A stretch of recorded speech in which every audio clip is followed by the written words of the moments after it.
voici la déclaration liminaire à cette conférence de presse. Par sa décision illégale du 13 octobre 2017, interdisant de fait les marches pacifiques des 18 et 19 octobre 2017 organisées par la coalition de l'opposition démocratique, le régime RPT UNIR, une fois encore, a révélé sa volonté inébranlable de répondre systématiquement par l'illégalité, le mépris et la répression aveugle aux revendications légitimes du peuple togolais.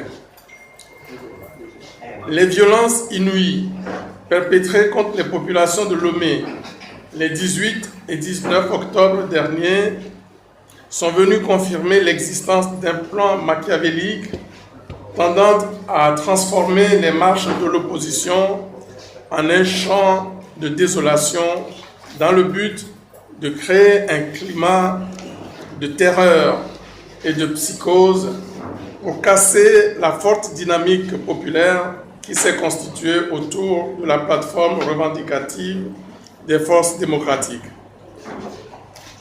C'est à cette fin que le phénomène de l'utilisation des milices civiles dans le dispositif de répression des manifestations qui avait fait son apparition en 1991 et réactivé en 2005 pour soutenir la sanglante prise de pouvoir de Faure Gnassingbé refait son apparition de façon particulièrement violente dans la crise en cours au Togo depuis le 19 août 2017. Les récentes tournées effectuées par la coalition ont permis de constater que les villes de l'intérieur du pays n'ont pas échappé à ce déchaînement de répression punitive contre les populations civiles aux mains nues, qui ne réclament rien d'autre que ce qui existe dans tous les autres pays de la sous-région, à savoir la démocratie, l'état de droit et la bonne gouvernance. Mango, épicentre de la contestation dans l'extrême nord du pays, est devenue une ville fantôme. Le bilan final des expéditions punitives fait état d'un enfant de 10 ans tué par balle et de 2 personnes noyées dans le fleuve Oti suite aux poursuites des militaires ainsi que de nombreux blessés. Il s'en est suivi l'exil de tous les leaders locaux de la contestation et des centaines de réfugiés sur les territoires ghanéens et béninois. La ville reste toujours quadrillée par des militaires. À Sokodé et Bafilo, les 2 villes de la région centrale, à la pointe de la contestation, le fallacieux prétexte du péril islamiste et antisémite a été mis en avant pour justifier le recours aux milices. Les violences perpétrées par les forces armées et les milices ont engendré un exode massif des populations de ces 2 villes vers les pays voisins ou dans la brousse. Sokodé et Bafilo sont aujourd'hui 2 villes fantômes assiégées par d'impressionnants déploiements de matériel de guerre et de militaires lourdement armés. À Lomé, les milices armées ont fait leur retour en force. C'est avec stupéfaction que les habitants de la capitale ont découvert dans la nuit du 17 et toute la journée du 18 octobre des bandes organisées de miliciens circulant à bord de véhicules sans immatriculation et armés de gourdins cloutés, de coupe-coupe, de haches et de fusils et opérant à visage découvert aux côtés ou en lieu et place des forces de l'ordre et de défense. Ces milices s'en prenaient systématiquement et violemment aux manifestants et à tout petit attroupement constaté. Des photos et vidéos prises pendant cette opération ont été abondamment publiées sur les réseaux sociaux et ont permis de repérer parmi les miliciens certains individus qui s'étaient déjà illustrés en 2005 et 2012, confirmant ainsi l'impunité dont jouissent les milices proches du régime, désignées et reconnues par Christophe Tchao, le président du groupe parlementaire UNIR à l'Assemblée nationale, comme leurs jeunes, et qualifiées de groupe d'autodéfense par le ministre chargé de la Sécurité. La violence organisée à travers la réapparition du phénomène des milices armées s'accompagne de graves violations des droits de l'homme et des libertés publiques. Ces violations ne s'exercent pas seulement contre des populations civiles, elles frappent aussi des organisations de défense des droits de l'homme et des journalistes dans l'exercice de leur mission. Les manifestants ont été victimes de violations diverses.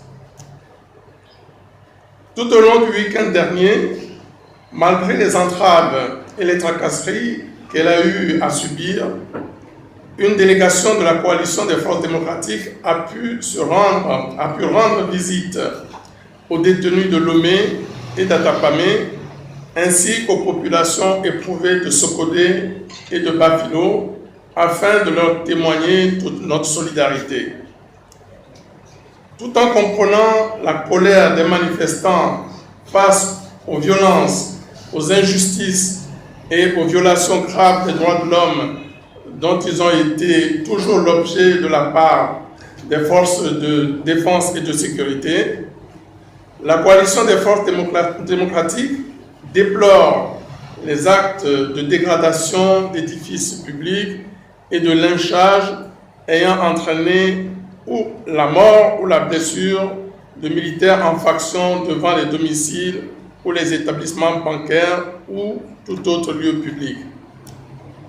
L'état de siège militaire imposé à Sokodé, Bafilo et Mango et la chasse à l'homme systématique organisée contre les militants et responsables de l'opposition ne feront qu'exacerber les tensions et les colères.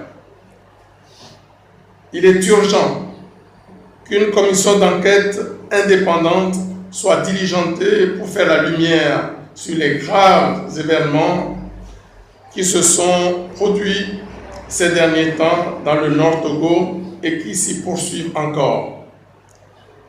Dans l'immédiat, la coalition des forces démocratiques lance un appel pressant aux organisations nationales et internationales de défense des droits de l'homme afin qu'elles déploient des missions d'observation dans les villes assiégées du Nord Togo.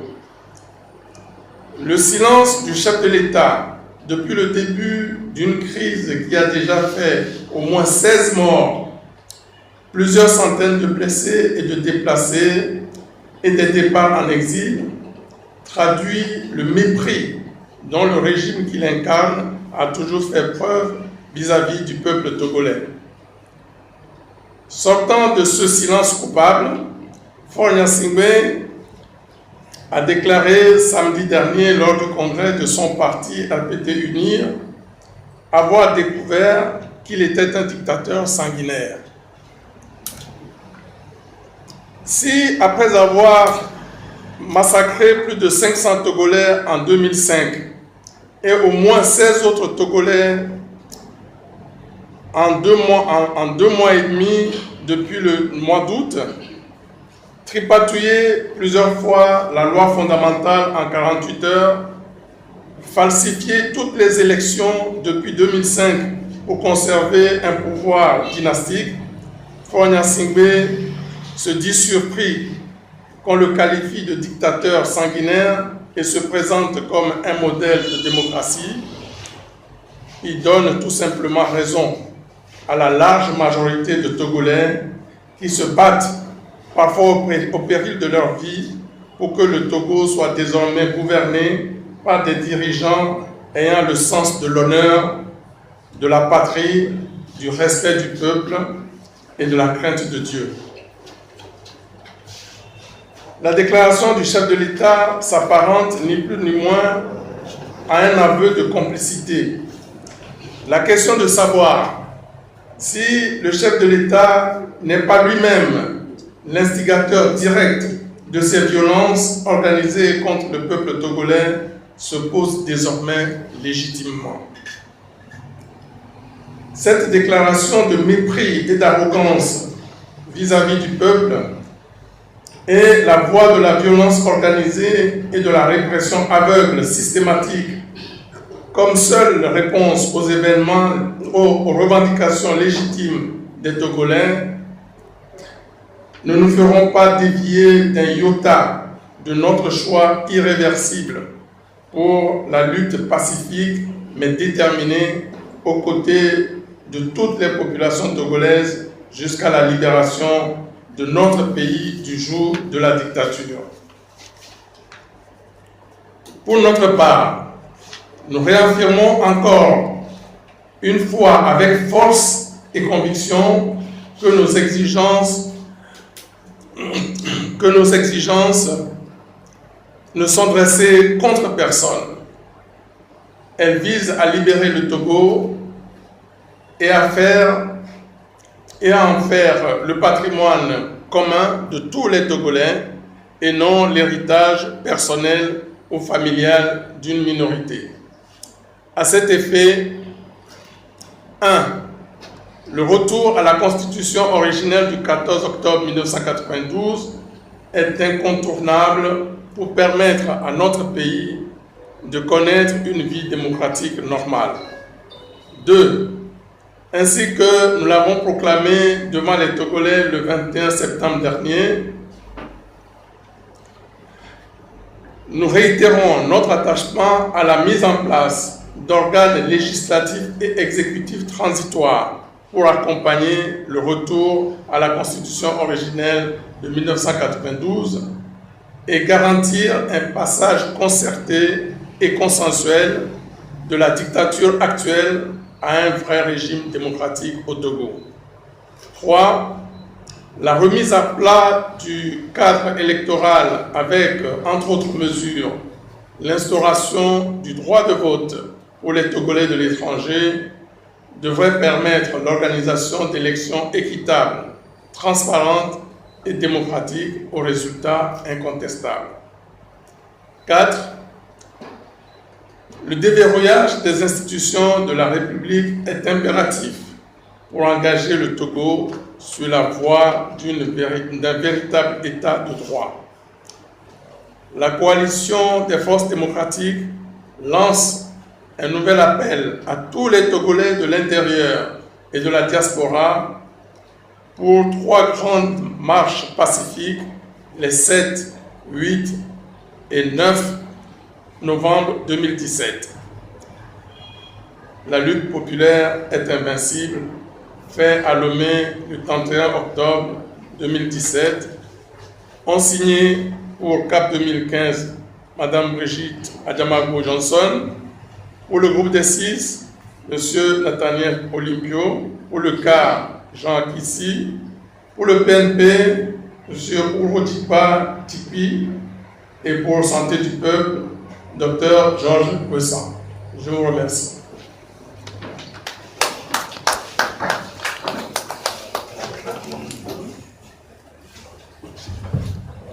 Merci.